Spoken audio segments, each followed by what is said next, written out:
Doop doop doop doop doop doop doop doop doop doop doop doop doop doop doop doop.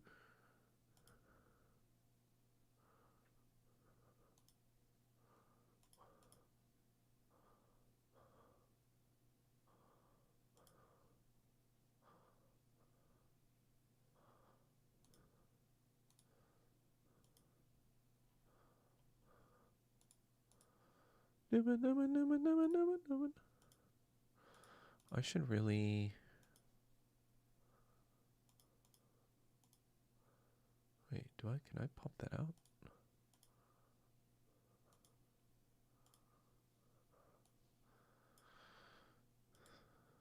Sup, Illustrious Media? How's it going? This is like one of the few times I'm like actually early. I'm like actually early, guys. Actually early. What's up, David Tay? Let me just get the chat box up. I'm early and I didn't even set that up. Because why would I? Why would I be prepared at all? Watching Doug on my new 49-inch Samsung curved monitor on sale, Micro Center 77. Thank you for that advertisement. Do I get paid for that? Do I get any bucks for that? I should get Oh, nice. What kind of media are you making, Illustrious?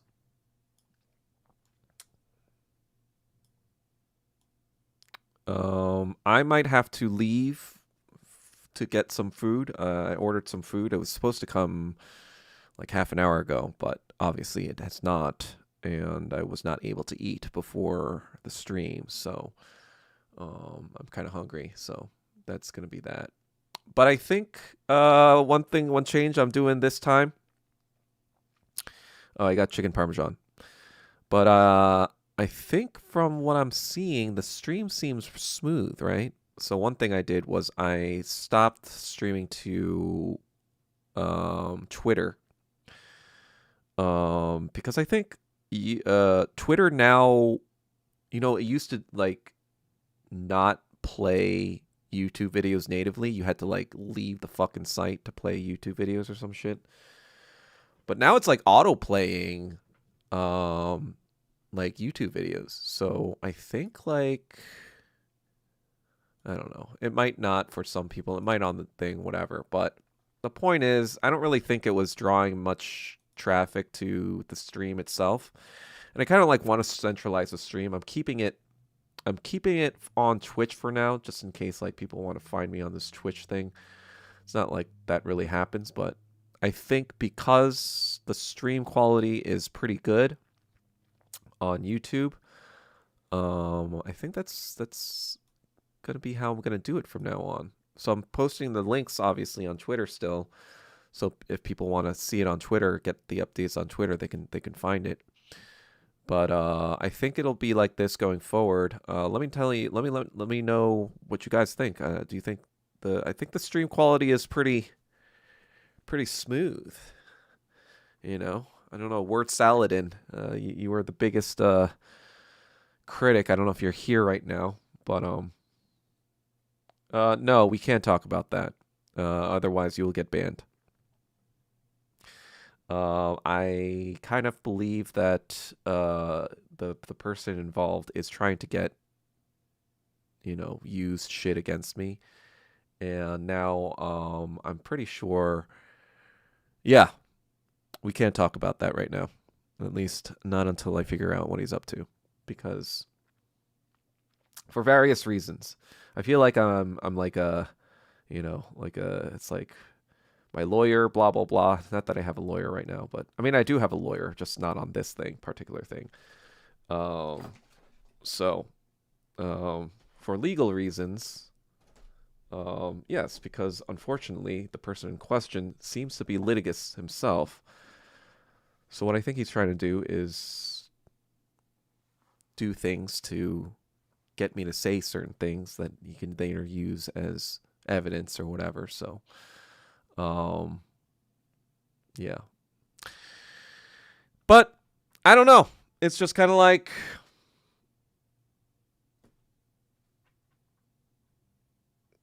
It's kind of like, you know, you guys, I mean, there's only like a couple dozen of you guys in this stream at any one time. And the lives really only get like, even after you post them, I post them, you only get like 100, 150 views. So it's just kind of like, for someone to get that hot and bothered over, a stream for literally tens of people, I'm just kind of like, all right, whatever. Whatever. And the other thing too is that just like, um, for me personally, like, it's just not worth my time to even like think about it.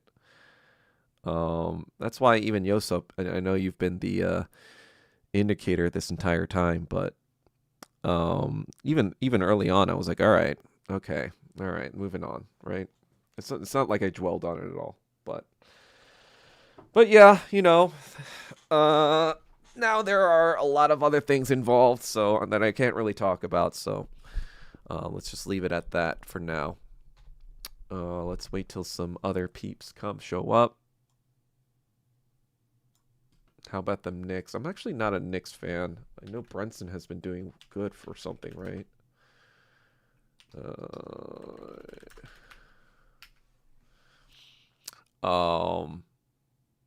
I've just kind of been following what I think is probably going to be LeBron's last year. Hold on a second. Alexa, turn off Doug. There, I don't want that light on. But yeah, I've been, as some of you may know, I've been kind of just like following NBA since pretty much the decision. I might have told this story before, but I used to be a LeBron hater. Especially when he was drafted, I was like, who is this guy? He thinks he's all that. He hasn't done a thing, and he's calling himself the king. What is that all about? And I didn't really watch NBA. I was more into college, especially when I went to Duke. I actually wasn't into basketball until I went to college. And since I went to Duke, he kind of like almost had to be into basketball. And so I started following basketball in Duke, but it was, college. But then obviously after I graduated from college, while I still was following college basketball, now it's like, oh, let me follow the college basketball players I've been following in the NBA, like JJ Redick, right? He was my year. So, it was just kind of fun to see how the players you kind of, recognize kind of how they do in the NBA, right? Because the NBA is the big stage. You know how like UNC people were like, oh yeah, well Duke players all suck in the NBA, and it was kind of true at the time, right? Our best player by the time I graduated was like Grant Hill in the NBA. Like Christian Laettner kind of was a bust. I mean, he wasn't totally terrible, but like he wasn't like Christian Laettner, like the big guy, big dog or whatever, right? But then things started to change after I graduated, of course. Not while I was there, but 2011 we got Kyrie Irving, I think, or 2010 we got Kyrie Irving, I think, or whatever. And yeah, that's when I started to get a little bit more interested in the NBA, and I think the decision was also 2010, if I'm not wrong about that. And I think this was also around the time when I was starting to lose interest in baseball. I started, I stopped really doing fantasy baseball because like some of the friends that I was doing it with like kind of like stopped doing it. So I was just kind of like getting bored of that. And then, with the decision, I don't know. I kind of like storylines. I don't really like the sport itself. I mean, like, yeah, basketball's interesting and whatever, and like all these ins and outs, but I don't really like follow teams. I never was like a team person. I really like the storylines, behind certain players. And in this case, it was LeBron James. And like I said before, in 2003, when he, came into the league, he was all pompous and shit or whatever. But then, yeah, in 2007, he had made the finals, carrying a ragtag team with the Cavs with fucking, Ilgauskas and Mo Williams to the finals against the Spurs, and obviously they got swept. But it was just kind of like, oh wow, this guy actually took his team to the NBA Finals, put him on his back at the age of 23. And so you're kind of like watching this unfold a little bit. Not that I was really watching it back then, but like, by 2010 when he makes the decision, everyone's like, "Oh, what the hell? This guy's traitor. What's up, holy cow? Oh yeah, everyone needs to check in the SARS. Just do that. I don't know. I don't fucking know. And yeah, in 2010, when he made the decision, everyone was mad at him. But I was just kind of like, wait, almost like logically speaking, I was like, what did Dan Gilbert ever do for this guy? Like he signed him up with 40-year-old Shaq and like fucking like Mo Williams as his second running mate. Like, what did you expect? He's never gonna fucking win with those guys. I mean, like, and so, when he went to the Heat, I was just kind of like, I wanted to see him just crush everyone, and unfortunately, obviously, he didn't that first year. That he kind of choked. That was kind of like sad to see. But then, he came back with a vengeance in 2012. I still remember, my favorite game ever of LeBron is not actually 2016 or whatever. It's Game 6 of the Eastern Conference Finals in 2012 against Boston when they're down 3-2. Their backs are against the wall, right? And it looks like they're going to get beat by Boston. Again, the big three on the other side. And it just kind of looks like, oh man, LeBron, this was like do or die. Like this was it. Like if he had lost that game, everyone would have been like, you are terrible. You formed your own super team and you lost to the old people. You lost to the Unks, you couldn't even get past the Unks, while there were, a quote unquote big three, but let's be real. It wasn't like Ray Allen was that great, per se. I mean, he was a great shooter, of course, but, Ray Allen, was kind of like the runt, while Chris Bosh was probably a lot better than him overall as a player.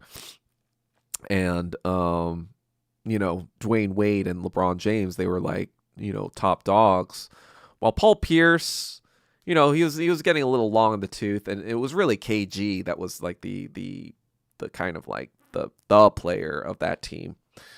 But it'd be just embarrassing to lose to these Unks again when you have your team all set up, especially after dropping the finals to Dirk, another Unk, in 2011.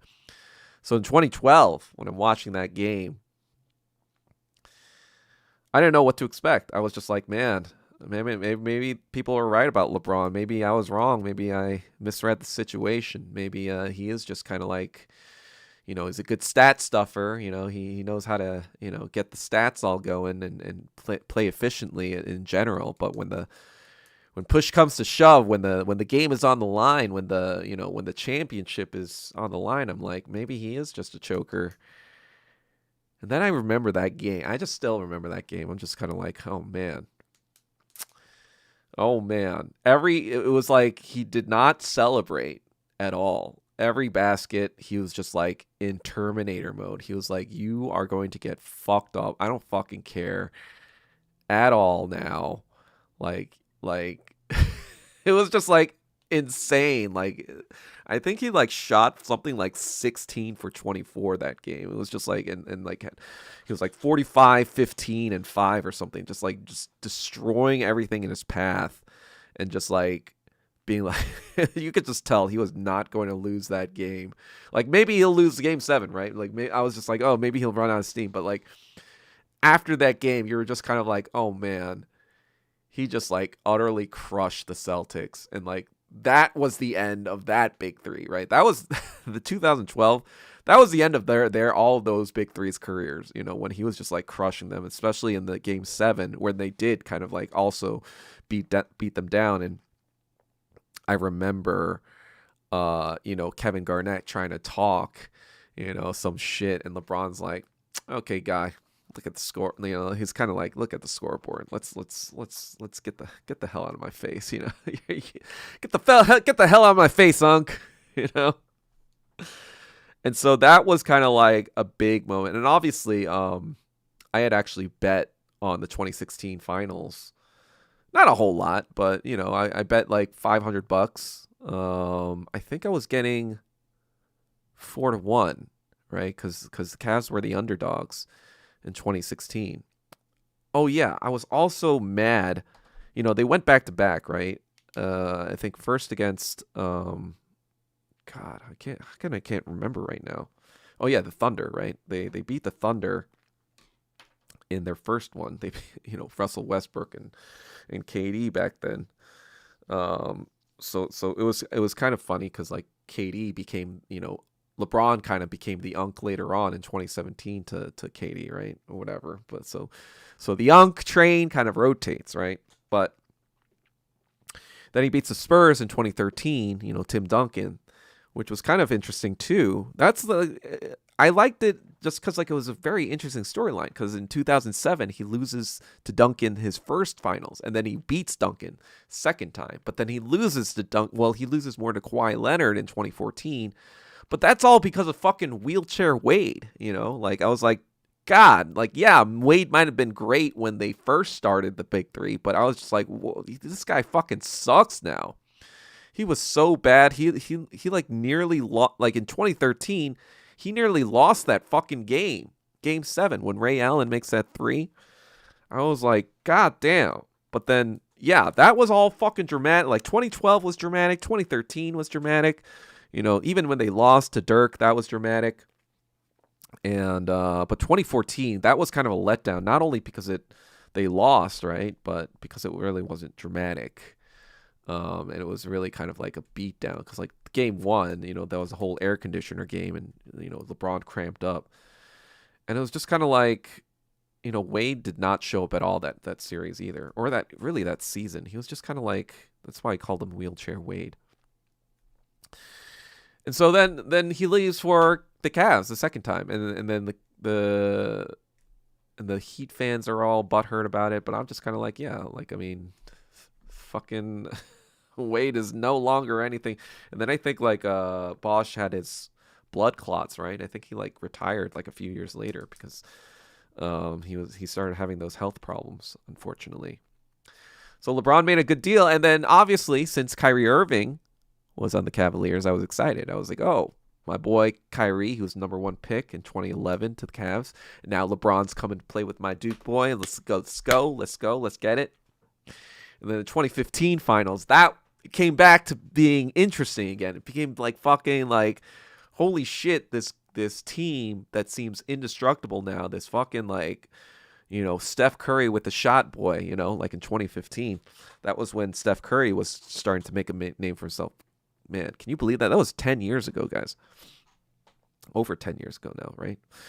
And Steph Curry with the shot boy was making his kind of like shit going on. And, they were like, in game 1, right? Or no, in the first, I think in the first or second series against Boston, Kelly Olynyk like fucking pulls out Kevin Love's like shoulder. So, like, they're already down one of their big 3, right? And so it's just LeBron and Kyrie.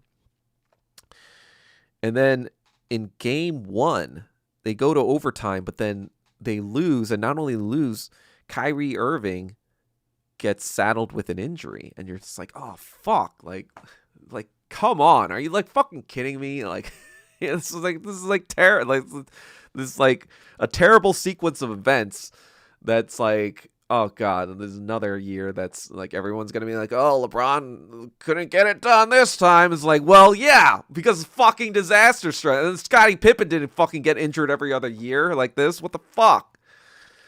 And then all of a sudden, he just manages with a fucking 45% usage rate. He just fucking wills his team to 2 wins in a row. And I'm just like, what the fuck is going on? You have Matthew Dellavedova as just like your running mate. And fucking Zubek or whatever his name is. I don't know, fucking Brian Zubek or some shit. That's the thing. Like, nobody even remembers these people anymore. But, like, LeBron somehow makes them, like, decent players in a fucking NBA Finals. And after they're up 2-1, I'm just like, oh, my God, I'm starting to believe. I get hyped up again, in 2015, and then unfortunately they lose 3 games in a row, and I'm like, oh man, it was just like this disappointment because you're like, oh man, LeBron's got it. LeBron's got this in the bag. This is where he proves all this haters he could fucking win just by himself. And it's like, holy shit, what am I fucking seeing right now? This 31-year-old, doing it for us unks, doing it for the unks. Now we're even older unks, right? And then it comes back in 2016. Oh, that's when I was betting on that final. I was like, yeah, he's got Kyrie now. He's got fucking Kevin Love right now. We got it. So I think it was plus 400, right? So I was betting 500 to win 2,000 or something like that, I think. And then what happened then? I think they dropped the first 2, right? And then they hold on a second. This might be food. Hello? Yeah. Yeah, hold on a second.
Whoa, food time. Is that Mike Kim fake? Who the hell is that? Are you LARPing as Mike Kim? Does anyone know who this guy is? I think he's trying to like LARP as Mike Kim or something. But anyway, he is going to be.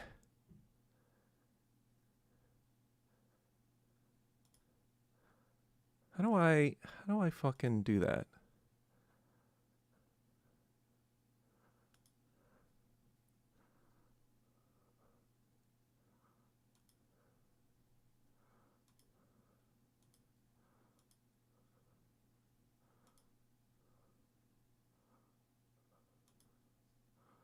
Okay. Well, that's what I'm gonna do. Even if you weren't Mike Kim, which I don't think you were, because you wouldn't be that obvious. You troll, you're out. I mean, that's. I think I've established that about my channel by now, right? I think I've established that. Let me set up my food. What you get? I said this earlier. I got chicken parmesan. But I also got a salad with that, or it comes with a salad rather. And sorry, I'm gonna be mukbanging again. That's how I do it. That's how we roll.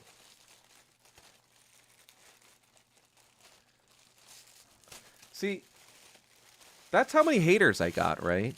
I've got so many haters that either, that people LARP as some of my haters to hate on me, in my own channel. And I'm just kind of like, this channel only has like 12 to 15 people watching at any one time, right? I think it's like less than that today. And it's just like, Get a life. You know? Like, what did I do? What do I do? What did I do so wrong to deserve such haterade? You know what I mean? What crime did Doug Kim commit? You know? Other people, other influencers who have haters, I kind of get it, right? Because, you know, if you have like 500,000 followers and you talk shit about someone, then 500,000 people are seeing that, or, at least like 10% of that. So maybe 50,000 people are seeing that, right? So yeah, that can be embarrassing and annoying or whatever. And you'll definitely get haters. I talked to Ed lately, and he was telling me, yeah, I've just got like thousands of haters who will never not be a hater. I've been talking to other influencers, and yeah, that's just kind of like comes with the territory of being an influencer. And that's why I was like, yeah, I would never want to be an influencer. Even if I get quote unquote famous or whatever, I'm never going to like cater to my audience, right? I'm never going to do shit where, I'm afraid to offend my audience, because it's just kind of like, that's not what I want to do ever.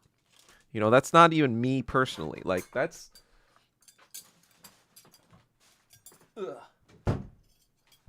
Like, even when I started in Hollywood, my whole thing was changing fucking Hollywood so we wouldn't have to eat shit like that.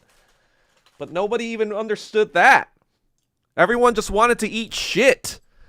And I was like, no, we need to stop eating shit. We need to collectively stop eating shit, you dumb idiots. But they were like, no, I wanna be in this fucking Marvel slop.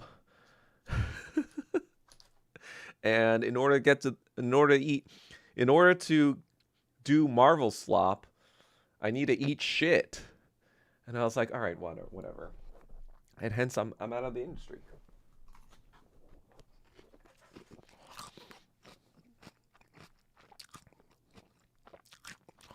Oh, illustrious, you're making a seem. I don't know if you're still here, but I saw it. Sup, patritionalist? Sorry, I'm just reading the comments now that I've done with my basketball rant. LeBron beating Golden... No, I don't think we did. I was in California. Were you in LA, David Tay? Because I distinctly remember I was in LA in my living room when I saw that game. I remember everything about that fucking Game 7,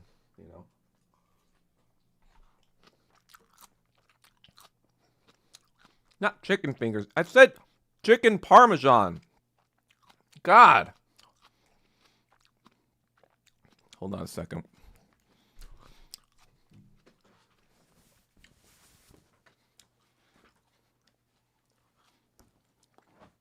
I don't even know why I was wearing the headphones. I think I just like wearing headphones since it makes me feel more official. But since I'm eating, I think it's better. Man, they give me spaghetti when I wanted penne. What the hell is that all about? Oh, well, anyway. So yeah, in 2016, they end up, pulling off the impossible. And so I get...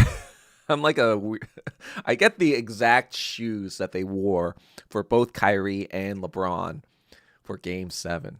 Because it was such an iconic series. Not for just LeBron. It was like iconic for Kyrie too. He had that shot. That dagger. The dagger 3. And even Kevin Love with his goofy ass defense, he managed to stop Steph Curry. That last thing. Oh, you were there? Yeah, you probably saw how crazy I was. Just like, I still have videos. Like, people are taking videos of me being like, ah. Oh my god, that was... Well, I did have money on the line too, right? There was $2,000 or so on the line. But I was also kind of like, let's fucking go. And then, of course, 2017 was really depressing because I was like, yeah, no one's going to fucking beat that team. Like, you just OP'd everyone.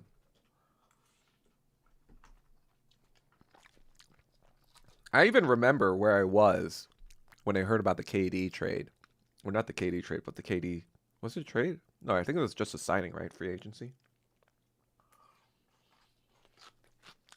I remember like being at my friend's house when I was reading that. I was like, are you fucking kidding me? I was like, are you fucking kidding me, bro? Like every time with LeBron's career, it always seemed like 2 steps forward, 1 step back, right? You know, like getting to the finals in 2007, but losing to the Spurs. Or, you know, getting on the Heat, but then losing to Dirk, right? But winning the, winning, the first one, and then winning the second one against the Spurs, but then losing to the Spurs again right after. And then getting to the finals again with Cavs, like your home team, then losing to Steph Curry. And then beating Steph Curry, whatever, proving that, when you had all your guys, that you were the better team. And then you fucking, fucking other people get fucking KD, right? And then Curry leaves, or not Curry, I think Kyrie Irving leaves in 2018 for Boston. And I'm just like, bro, what are you doing, man? It's not like everyone just wanted to be the guy. But LeBron was the guy and was trying to keep everything together. Keep everything together, but everyone was too fucking egotistical to not see that they should have stuck with the king.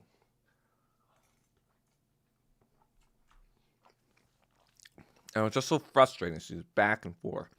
And in 2018, he still makes it to the finals. And then guess what fucking happens? J.R. Smith doesn't even know what the fucking score is. Just like runs out the clock when they're a tied game. I'm like, what the fuck are you doing, bro?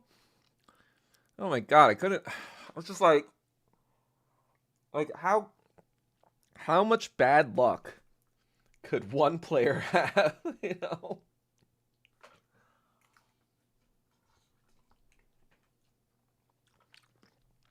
Yeah, obviously he was bailed out in 2013 by Ray Allen. Oh, he's got good luck too, blah, blah, blah.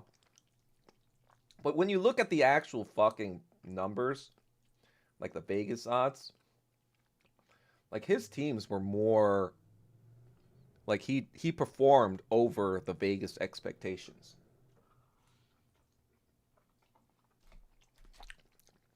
And of course Jordan did too, because like no one expects you. Vegas isn't expecting you to win 100% of the time. But none of those finals, the Bulls were actually underdogs. I think every single final that Jordan played in, they were the favorites.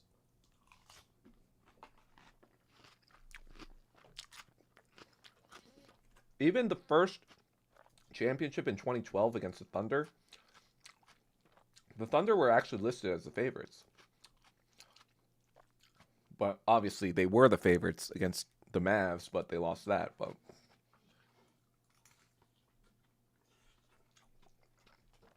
I would say the Mavs are the one thing I will concede that I'm like, come on, LeBron. They made the whole excuse that oh, we didn't know how to Eric Spoelstra was still trying to integrate them. Your turn, my turn. And it's like, okay, that kind of makes sense, but it still seems like cope a little bit. But yeah. And then what happened? 2018, 2019, he goes to the Lakers. But there's no one on the Lakers, so they don't really do anything. So then it's kind of like KD's time to shine, right? It's like, oh, we won past 3 out of 4, or 2 out of. So he won the past 2, right? And it's time for him to go for his trifecta, and then he loses to fucking Kawhi Leonard, who comes out of nowhere in 2019 on Toronto. But that's what I'm talking about. I like these storylines, I followed Russ. I followed KD, obviously.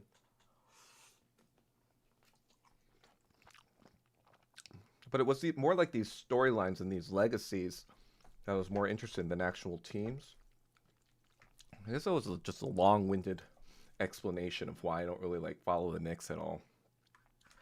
I kind of followed the Knicks a little bit in the early 20s when I was getting into the NBA as well.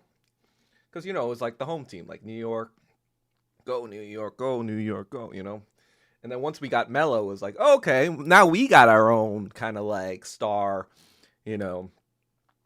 We did get Amari Stoudemire as well in 2010. And Tyson Chandler was actually probably better than advertised. But, I was never into the Knicks when I was a high school student or whatever. A lot of my friends were, but I never really got into the Knicks back then. So everyone would be talking about, oh yeah, it's all about Ewing. Patrick Ewing from Georgetown University. Center at 33. Everyone would talk about, oh man, the finger roll game. I'd be like, what the hell are you talking about?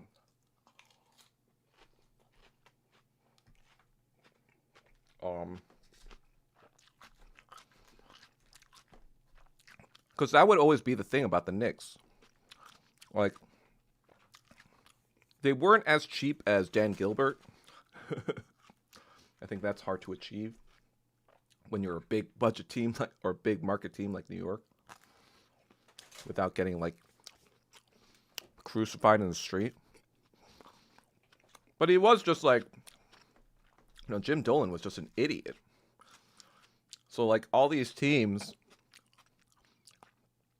like you should either tank to get like good draft picks, or you should either like spend a lot when you got good like stuff going on to try to make the championship. But we were always in that fucking middling section where it'd be either like 10 and 9 where the lottery picks is terrible, or like 7 or 8 seed or 6 to 8 seed where you just get bounced in the first round. So we're kind of in NBA purgatory.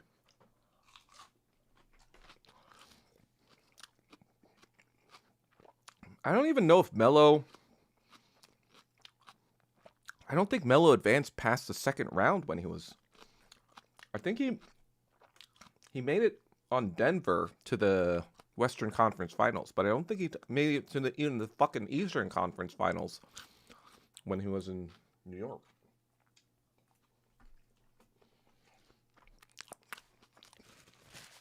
And then, of course, there was an insanity shit in 2011. So that's probably why I was somewhat interested in New York back in the early 2010s. But even then, Melo and J.R. Smith fucked that up too. So there you go. That's where I am at now. And then, LeBron wins in 2020.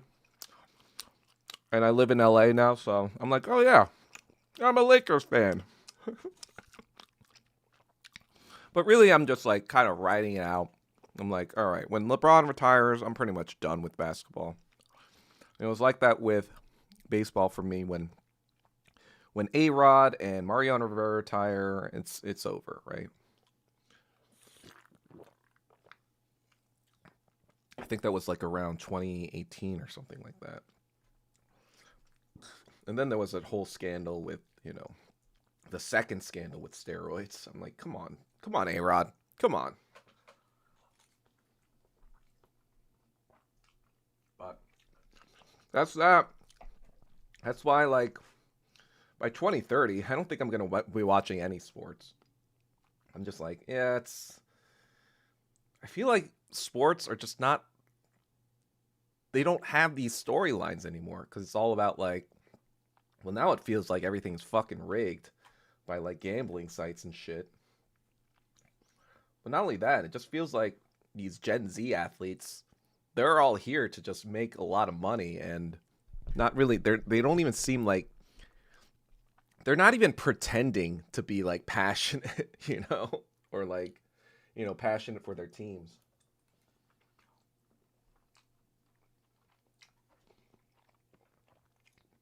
Like fucking like players like Ben Simmons, I'm like, bro had all the gifts in the world, and he could not fucking hit the side of a barn, you know?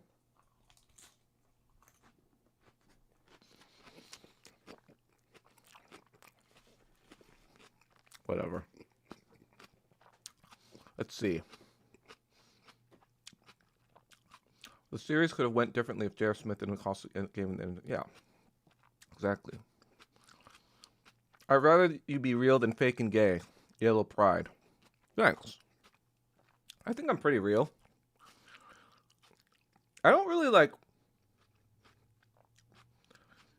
remember a time when I wasn't really real. I mean, there are times when I held back, right? Obviously, before the past 5 years. I'm not going to say that I always spoke my mind, right? But really, in the past 5 years, there hasn't been a time when I was not real, I feel like.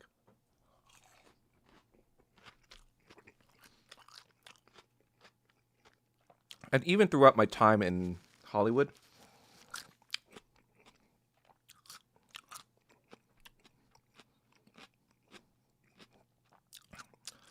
I mean, part of the reason was I never got anywhere in Hollywood, so there's no even opportunity to sell out when you don't even get out to do anything, right? But and maybe that's part of the reason I never got anywhere, right? Because that's the thing, you realize, especially with all this fucking crash out in Hollywood over the past 5 years, because the industry's on fire. You start to realize that everyone has been kind of selling out, right? I talked about this last week on the stream when, I talked about Hollywood dying. But, like, someone like Javier Bardem, right? Who's apparently blacklisted by Paramount for being anti-Semitic or some shit, right? But, yeah, he openly supports Palestine, right? And you're wondering, oh man, like these actors, like they're losing their careers, they're losing their jobs. Oh no. But honestly, if you think about it, so Javier Bardem is like around 56, right? So that means he was born around like 1969. And so when he's getting into the industry, probably around when he's like 20, right? So that'd be, during the 80s when he's maybe, I don't know his career, but I'm thinking maybe like mid to late 80s, maybe teenager, whatever. He's starting to get into that career. And then by the 90s, he's like, now in his 20s. But if you think about it, the 1980s, 1990s, that's when Hollywood kind of goes full Zionist, right? Full Zionist propaganda. And it's kind of like this unspoken thing where everyone kind of knows that it's Zionist. But everyone kind of wants a job too, right? They don't want to say anything because they know if they do, they're going to be blacklisted or whatever, like he is now. But I think like a lot of people, especially with the pandemic, a lot of these famous actors who are speaking out against Palestine, a lot of them probably are near the tail end of their kind of like career. Like 56, you're kind of like entering into another age group or an age range, right? You can't really play the leading man much longer anymore. And I feel like a lot of them are kind of like, especially the more accomplished ones, the ones that don't really have anything left to prove and that have a conscience. Usually the good actors, the ones that are actually talented, have more of a conscience because they understand, the human psyche. They have more empathy because that's how they act, right? You need to have like the understanding and compassion in order to like project these characters that have a lot of depth. And so, if I'm thinking like Javier Bardem, I'm like, I've done No Country, all these other great films. I had a good run. And especially over the pandemic, you're seeing the entire industry in flames because of internet and whatever. Not even because of politics, but just because of social media and all this other stuff. Hollywood itself is changing. And you're just kind of like, you know, as long as I still have this platform and it can speak up, why not? I still have lots of money, still, did all this work that I'm proud of. And, you know, and now I no longer will have this on my conscience. So that's what I see a lot is going on right now. A lot of these Hollywood actors, especially if they're past the age of like 40 or maybe even 50, they're kind of making that mental calculus of the industry. They're kind of being like, you know what? The jig is up. And no matter where this goes going forward, everyone knows this was propaganda. Everyone can see now. The propaganda is so obvious. And, I really don't want to be a part of that anymore. I've done good enough work, and I'm fine with that, and I'd rather speak up for what I believe in. So that's what I think is going on when everyone's like, oh no, like these big actors. I'm just kind of like, or when Netflix is going to acquire Warner Brothers, they're like, oh no, this is going to kill theaters. But then, Ellison is, Zionist. Like, what do we choose? And I'm just kind of like, well, regardless of who gets Warner Brothers, like that doesn't affect movie theaters in America's survival. What affected that already happened. It was TikTok, it was YouTube, it was video games, it was streamers, it was OnlyFans, all of the above, right? Online entertainment, on-demand entertainment. You can't beat that now. Especially with the advent of really cheap but really theater quality TVs now, 65 inches. I was shopping for 65 inches recently, and they're coming down to like $500 for really good quality. And I'm like, wow, like you can get theater quality stuff in your home pretty easily now. And when the price of fucking tickets keep going up and up and up, and the experience hasn't improved, and the concessions are even more fucking expensive. You're just like, the average kid, the average Gen Z, and now the average Gen Alpha kid. The cavalry ain't coming, No matter if Netflix is in charge. I said this like 5-6 years ago. And even before I knew about politics at all, I was just kind of saying to my friend, I was like, movies is going the way of opera, right? There's still opera. There's still people who go to the opera, these bougie people, right? They still go to the theater, right? There's still like Broadway, right? It's still going to exist. It's just not going to be ubiquitous. The ubiquitous stuff is already here. It's online. That's the ubiquitous stuff. Until they make some sort of AR, VR experience where you have to go physically to the place to really experience this immersive thing. Like stuff like the Sphere in Las Vegas, right? That becomes ubiquitous, and they are able to make a replicable like experience all around the country that's very immersive like that, then yeah, that kind of experience will live on. But in its current iteration, it's just like movies are literally like a century-old technology,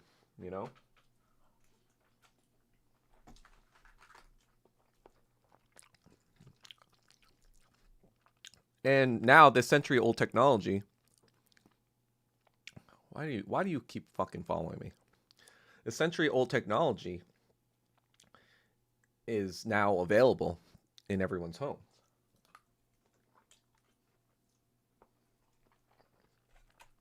So I think a lot of people just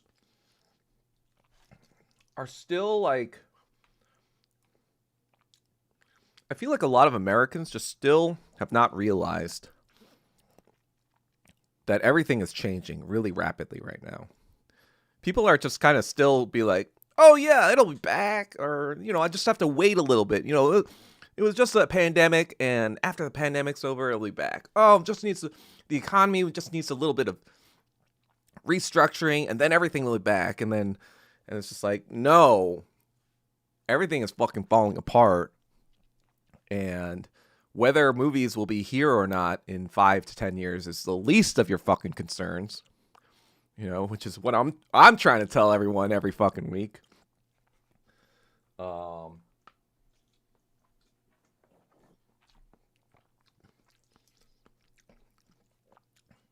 I don't know.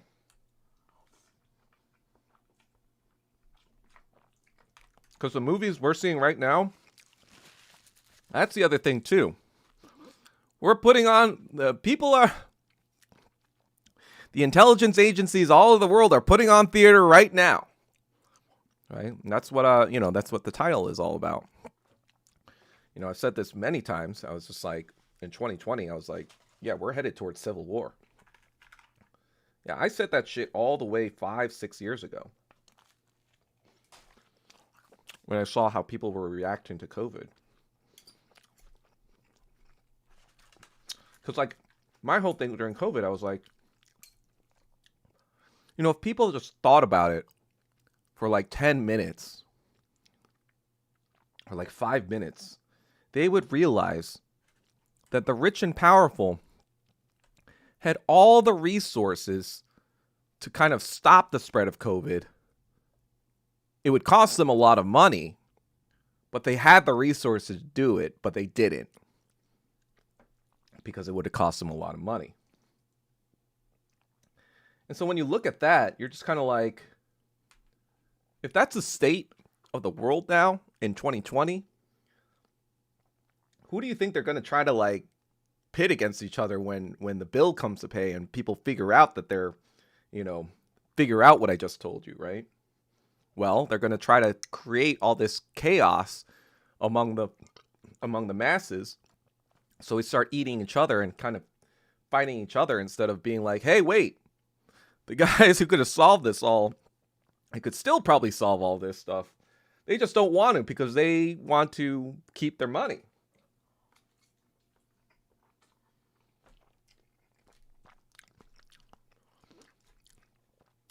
And it's like, so many people still think things are going to be just the way they're going to be in 5 to 10 years. Like, oh yeah, this will pass. We've had we've had recessions before. We've had this, and it just like kind of goes away if you don't think about it too much.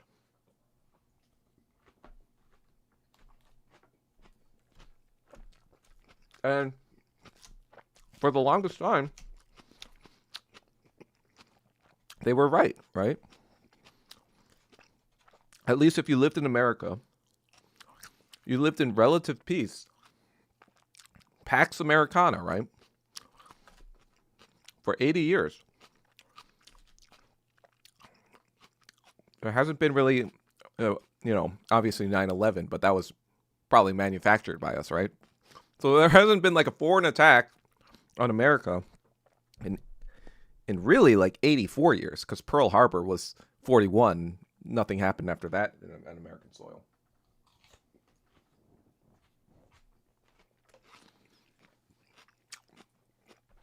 Thanks, Chicken Parm fan.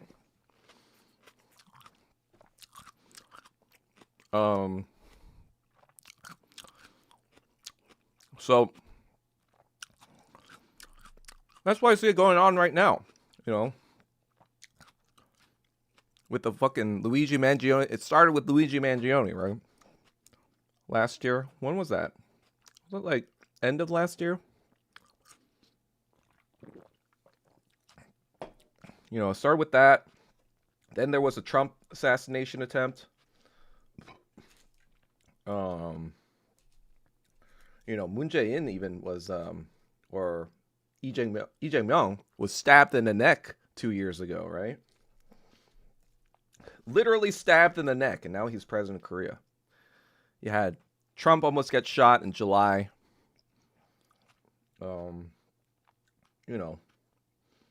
Luigi Mangione, whatever, I don't know if he's a patsy or not. Who knows, right? Then you have, obviously, the Kirk assassination. That whole charade. And then you had the whole fucking... Who did it? Was it a transgender, acrobat, spider them who did it? Or was it, everyone's just like, everyone doesn't even know what narrative to push anymore, And then now with the fucking, Brown shooting, it's like, oh, it was like a right-winger that was taking revenge for Charlie Kirk or something. That's probably how they're going to try to spin it now. Because Brown is a very left-leaning type of college. Damn it, stick. There we go. And,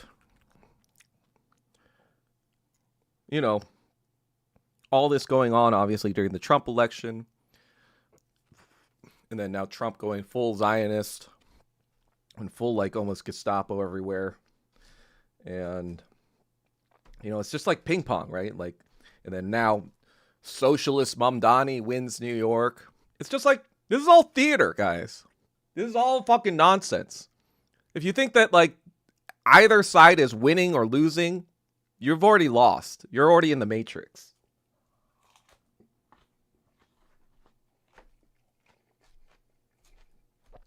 You are already inside the Matrix.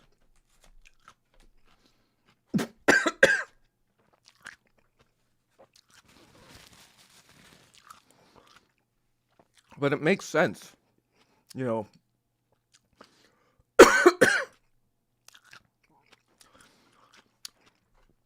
When I made that prediction 5 years ago, 5 or 6 years ago, when COVID was happening, they were like, what? Civil War? No one's going to pick up guns and we're not going to shoot each other like it's not 1861. That's crazy. And I was like, yeah, I agree. That's not kind of how it's going to look. Like the title of my show, it's going to be Stochastic Terrorism. And most of the time, it's not going to be actual left-wingers or right-wingers. It's going to be like feds starting shit. They were doing that during George Floyd, right?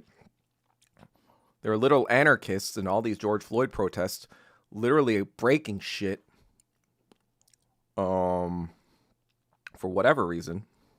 People LARPing as Antifa. Antifa's a fucking theater. Proud Boys, Antifa, that's all fucking feds, man. This is all a fucking show. This is the other reason why Hollywood is going down. Because we've already got the show. We've already got the show on TV. On the internet.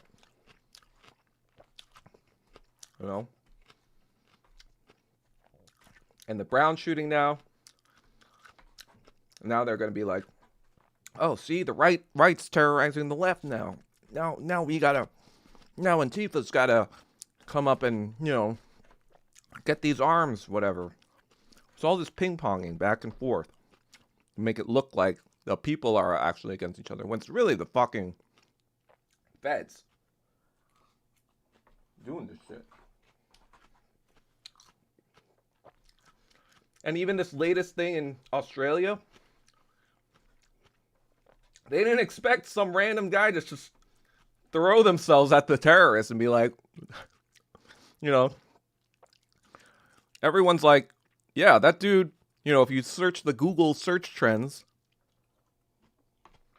for some reason, people in Tel Aviv were searching this guy on December 9th or some shit. And it's like, it's almost like these intelligence agencies are going with the strategy of throwing so much shit at all the public that they're not exactly sure what to believe, right? They just want to confuse people. They just want to throw things at you. So you're like, wait, was that fake or was that real? Wait, that seems too obvious. Like this Australia thing, that seems almost too obvious that it's Mossad to be Mossad, right? They're not that dumb. Like, wait, are they that dumb? But then if they're that dumb, the other one was a little bit more clever. So maybe that wasn't them. Or maybe this was. Or maybe, that's what they're fucking trying to do right now. Just throw so much shit at you. You have no idea who to believe. Because, Candace Owens could be right about something, and then tomorrow she could be wrong about something. Same thing with anyone, right? They could make it so that someone is right about all these different things, but then they're wrong about this one thing, and be like, see, that guy was wrong. He's a Fed, That's what they're doing. So it's just kind of like, who said it? Rather you be real than fake and gay? Yeah. Like my boy at Matt Kim, everything is fake and gay. And on purpose. That's literally what the CIA has been since the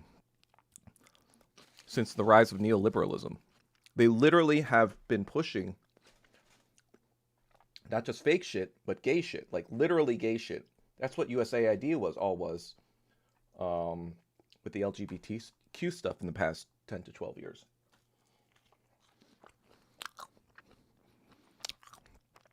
This woke stuff, that's been incubated for the past 30 to 40 years. Like Settlers in 1983, that was when CIA pivoted.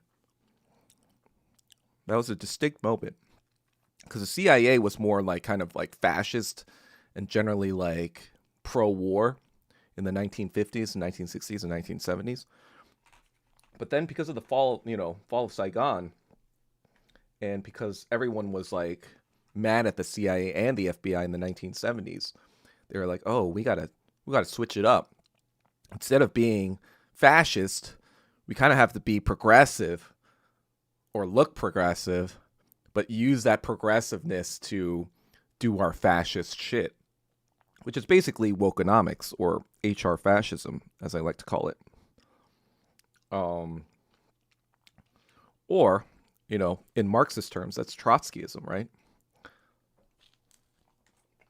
Trotskyism is basically, we know better than you.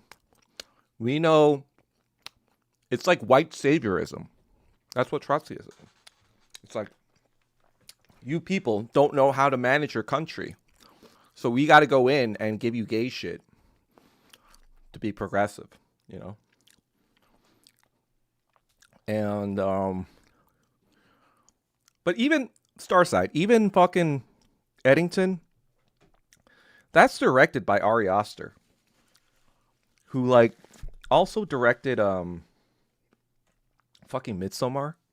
I watched that movie. I was like, this movie is fucking satanic. It's like this movie about like these Americans. They go to this like, I think it's like this Dutch or something festival that's like Germanic festival or paganist festival. And like the shit they do, like, now that I'm reading about Nazism and the occult and shit, I was like, this shit is fucking satanic. And then when you look into A24 yourself, A24 is funded by the Guggenheims. It's all Zionist propaganda. Because once Zionist Harvey Weinstein got caught, they needed a new indie film kind of producer or an indie film production company that they could control. So you had an A24 kind of fill that void after fucking Miramax got like, and Weinstein got cucked. And so you have A24 making, yeah, they might make an Eddington to make it seem like they're team progressive and they're calling this shit out. But that's only because they know about it, because they're creating that shit. Because the other side, they're making fucking satanic bullshit. They're making all this existential nihilist, like Nazi content, Nietzsche content, like Heretic. I saw from A24. That was just like lazy Nietzsche. I was like, God, this is such a ripoff. But yeah, that's what they're doing too. They're like trying to make it academic.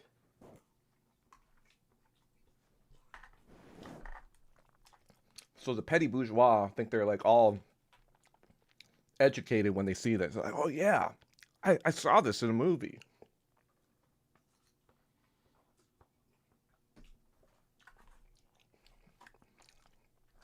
Everything from Hollywood, it's all the Matrix. It's another layer of the Matrix. And you know what helped me realize that recently? By really delving into MI6.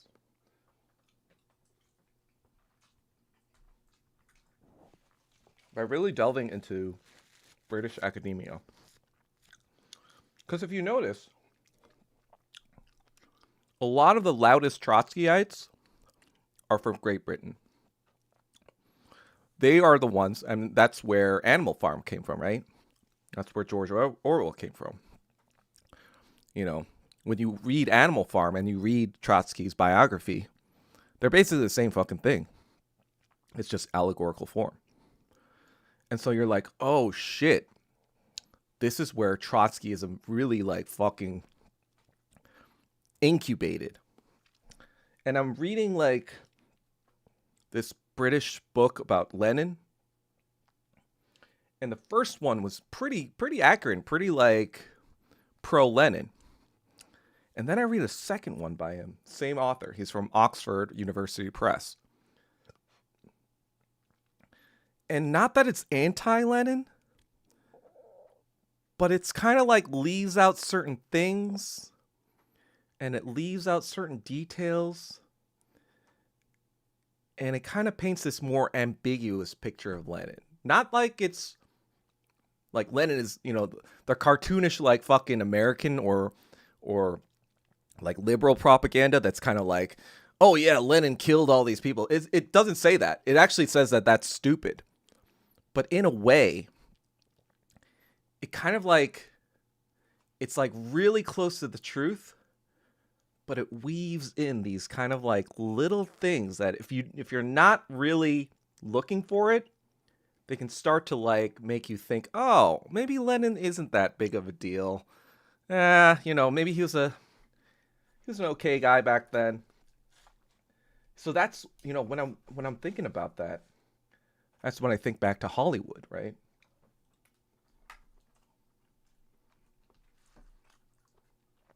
You know, all the things that seem progressive and really kind of like did even help me, like the Matrix itself, right? It seems like a really progressive like movie. And it woke me up to a lot of realities, right? When I was a teenager.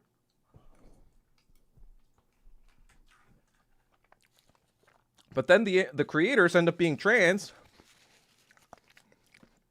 And then they add all this mumbo jumbo in the second and third ones, and you're just like, what is going on here?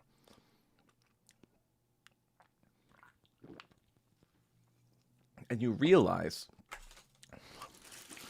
that even if something has kind of like a revolutionary spark, the intelligence agencies are monitoring media continually, right? There's no way that they would be unaware of like what's going on with the media and how it's shaping people's kind of perceptions of reality, right? So what they do, there's no way for me to prove this, right? Come on. Why? This is fucking annoying. No, don't follow me.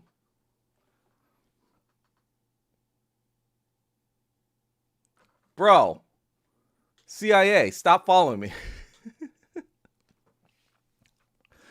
But like you realize that like this is basically the playbook. It's like they're constantly monitoring things. So they don't have, it's kind of like when you look at how they controlled Google, right? Or Oracle. It's not like they said, "Hey Oracle, Google, we want to make you the winner." Right? When they invested in In-Q-Tel invested in Google, they didn't know that Google was going to be the winner. But what they do So they put enough seed funding, right, to all these different companies like Google. There's probably a lot of other companies you don't even know about anymore because they fucking failed. But then they see, oh, this one's working out. So now we embed ourselves more deeply into this one because it looks like it's going to win. And I bet you I don't have a smoking gun to kind of like prove any of this. But with the Matrix, I bet you after the first one, yeah, the first one's kind of revolutionary. But then after it became big, they probably had some like CIA agent who wasn't like, an actual CIA like on set or whatever.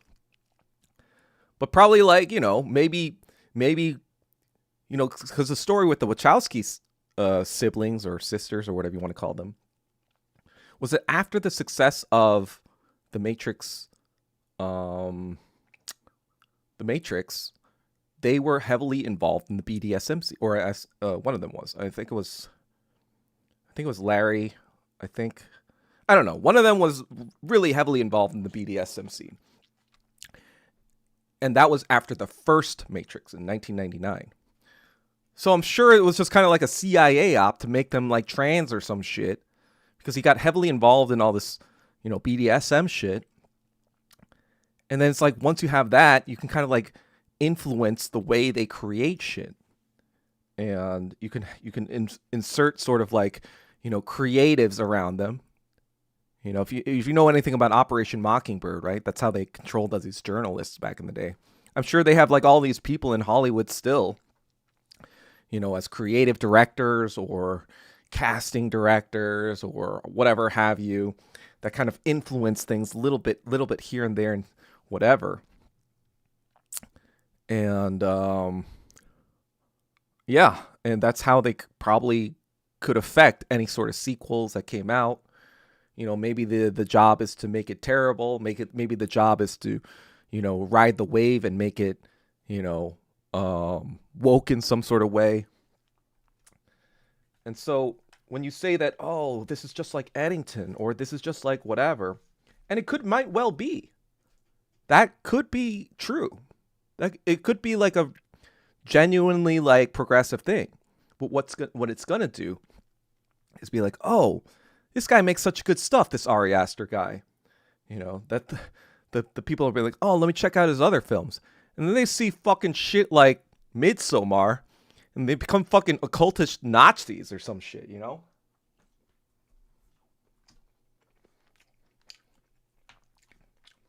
Because everything, they're not going to let something go mainstream on their watch on purpose, right?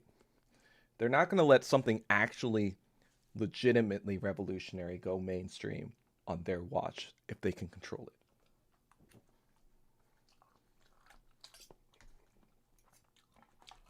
Right? Like in the 1950s, they literally fucking jailed communists. Or 1940s, 1947. They literally put you in fucking jail if you were a communist and a creator. They had the FBI was tailing Hemingway, which is why he committed suicide. He was telling his friends, hey, I'm being followed all the time. They didn't believe him back then, but then, declassified kind of files showed that the FBI was tailing Hemingway.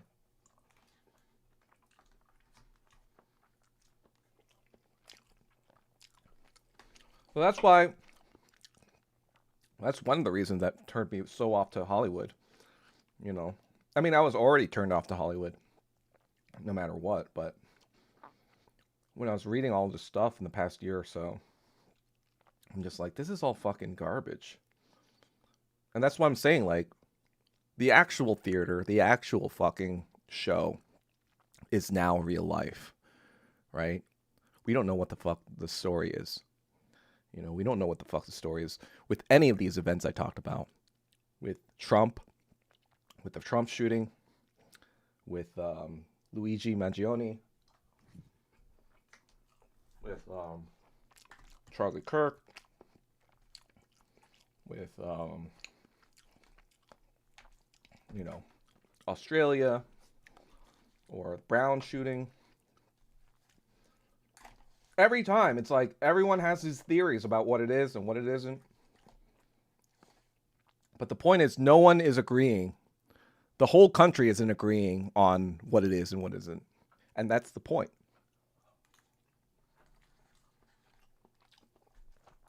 As long as you can create dissent, and as long as you can create division, that's the whole point of the theater now.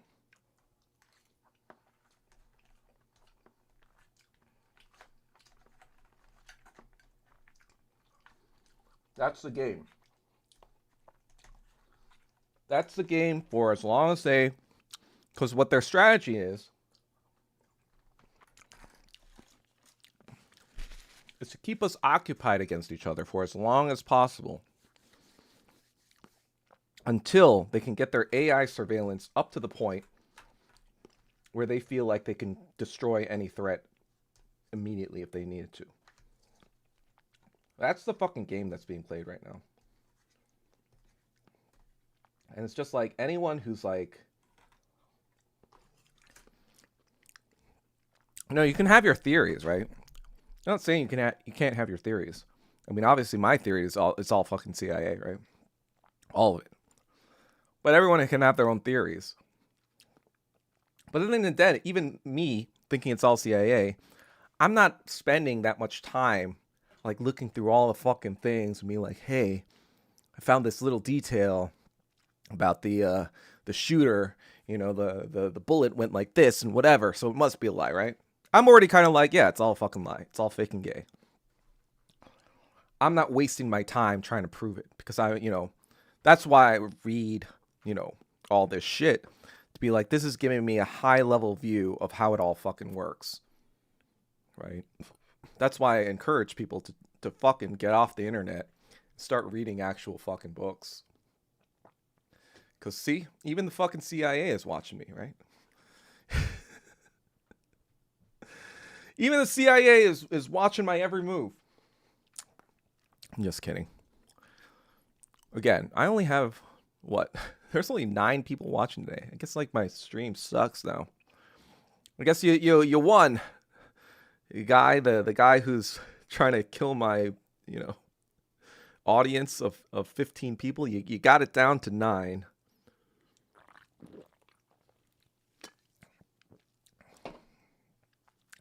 I could understand if,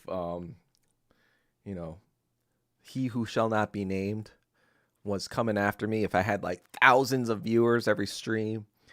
And I'd be like, yeah, that sucks, blah, blah, blah. Fuck that guy. But I'm like, bro, I don't even have 10 people following me right now. I don't even have 10 people listening to me right now. I mean, these are just random other Asian dudes on the internet. It's just oh my God,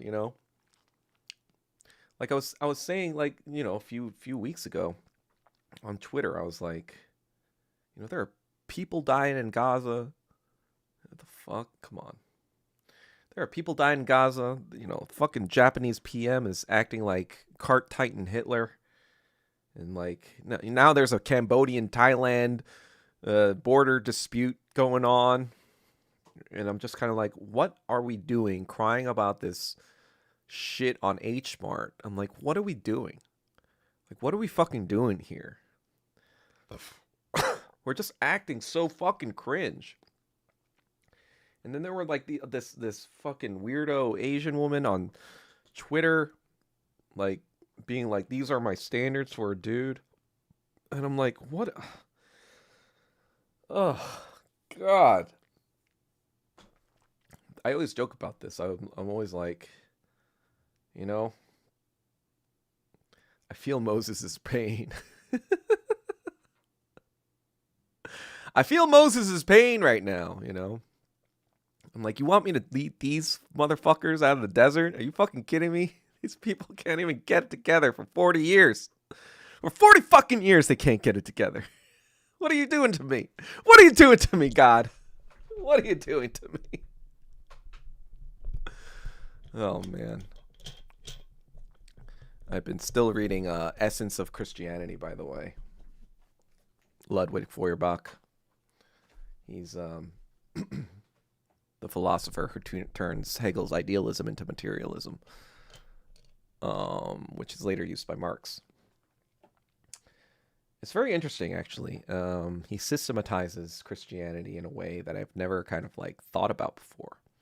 You know, it's stuff that I feel like you'd kind of be into if you were into like seminary or like studying theology. But he kind of like summarizes it very, very well. I mean, it's still a tough read.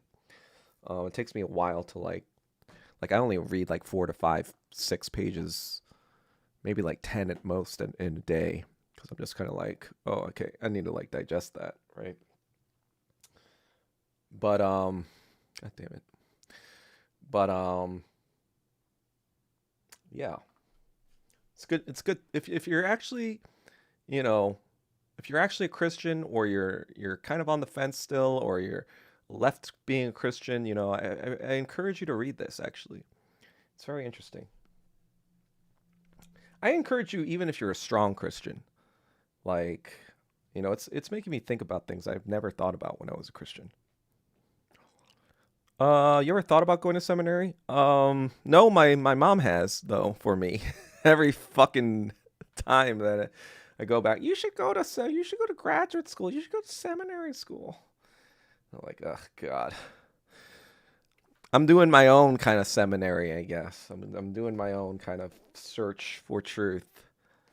I even if you're an atheist, Andrew, I would suggest reading it just because it gives you, because Western society is so heavily oriented around Christianity, it helps you understand historical events and his like just like overall general why things the way they are in the West.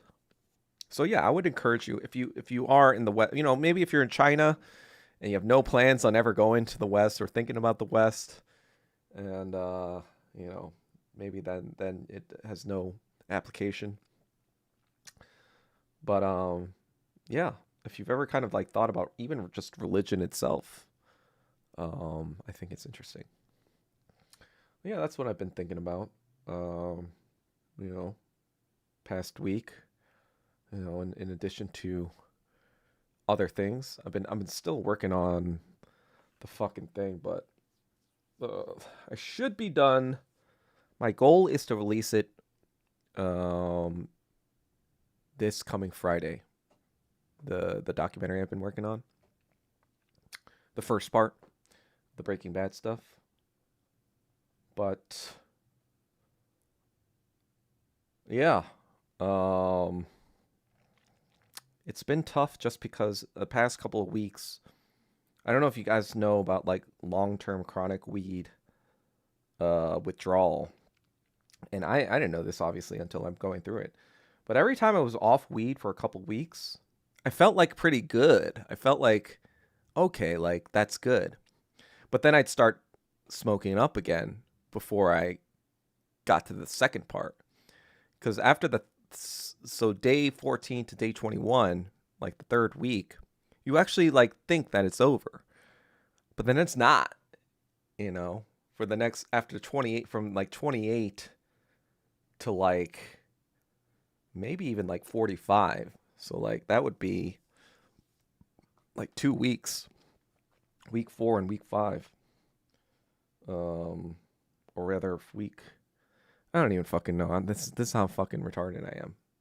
No, it's like day 21 really. Then it starts getting worse or whatever. And then because like what I didn't know and what I'm researching now, god damn it. What I'm researching now is that when you smoke for that long, there's something called REM debt, like REM sleep debt, and that needs to be repaid. And it takes a long time for that to be repaid. And so when I'm sleeping, I'm like dreaming the entire time, and then like you're not really getting deep sleep or as much deep sleep as you want. And so it's harder to focus during the day. So progress has been kind of slow, but I'm trying to will myself to kind of finish that up by this Friday. But that's the other thing I want to tell you guys. I am going to be away this week from Tuesday to Friday. So I can't do the stream this Thursday again. Last time I was having dinner with a friend, and this time I'll be traveling. But I will be back next Sunday, I think. So hopefully I'll be able to do the big project. Well, not the huge project, but the minor big project, the first of the Breaking Bad. I think it's going to be a 3-part series now. Part 1, Breaking Bad. Part 2, Better Call Saul. Part 3, Pluribus plus analysis of, everything that I talked about. And then, what the fuck? And then, yeah, I'm going, and then once next Sunday, so next Sunday is 21st, I'll be on stream then. And then, whatchamacallit, I will be going to New York after that. So I probably won't be back online. I mean, maybe I'll do a stream over the holidays, but probably not. I want to kind of just be chilling. We'll see. We'll see how we feel. But, you guys will probably also want to be chilling with your parent or family or whatever. You don't want to see me fucking talking about nothing. So, oh, thanks, Asian Movement. I made some changes, and hopefully they all fucking work this time. But yeah, so that'll be the schedule. More kind of like, I guess, confirmed next week. So that's what's going to be going on. Yeah, and based on the time it's taking me to finish this up, I don't think I'll be able to finish volume 2 over the break. I mean, I'll try, but man, this is taking longer. I mean, there are things I'm learning about editing and stuff like that that might make the process a lot faster the second go around. So it won't take me, because I've been working on this since basically November, yeah, almost a month now, like hardcore. And even before that, I did writing before that. So I don't know. We'll see. We'll try to get it done. We'll try to get work done. But that'll be that. Anyway, what do you think about Pluribus? Actually, I haven't watched it on purpose. I want to watch everything all at once. So once the finale comes out, that's when I'm going to watch everything. And that'll be with David Tay over the break. That'll be in his man cave where we will be watching the entire series. Probably all in 2 nights, I want to say. I don't know. Well, maybe we'll see. We'll see how we feel. But yeah, that is the plan for now. Anyway, that's all I got for today. That's all I wanted to talk about. Unless anyone wanted to ask me anything, I'll probably call it for now. Dark Triad Light. Yeah, I had to look up what Dark Triad meant, and I was like, oh, I'm Light Triad. Improv theater. I don't know what improv theater is. My CCP UNC UNC told me that they wanted to kill off the elderly so they don't have to pay Social Security in the U.S. I mean, that's also possible. Unironically, these points of yours are echoed all the time on Eurobiamia. Literally everything. I don't know what Eurobiamania is. In a way, too, I think it's a blessing Hollywood never gave the Asian man. Actually, traditionalist, I agree with that. I think it's a blessing Hollywood never gave the Asian man a chance, especially me. I used to hate that, right? But now I'm like, thank God I'm not a part of that fucking clown show, right? That's a good point, attritionalist. That's something I've been thinking about. UFC has more storylines. Yeah, I don't know. I don't think I could get into UFC, to be honest.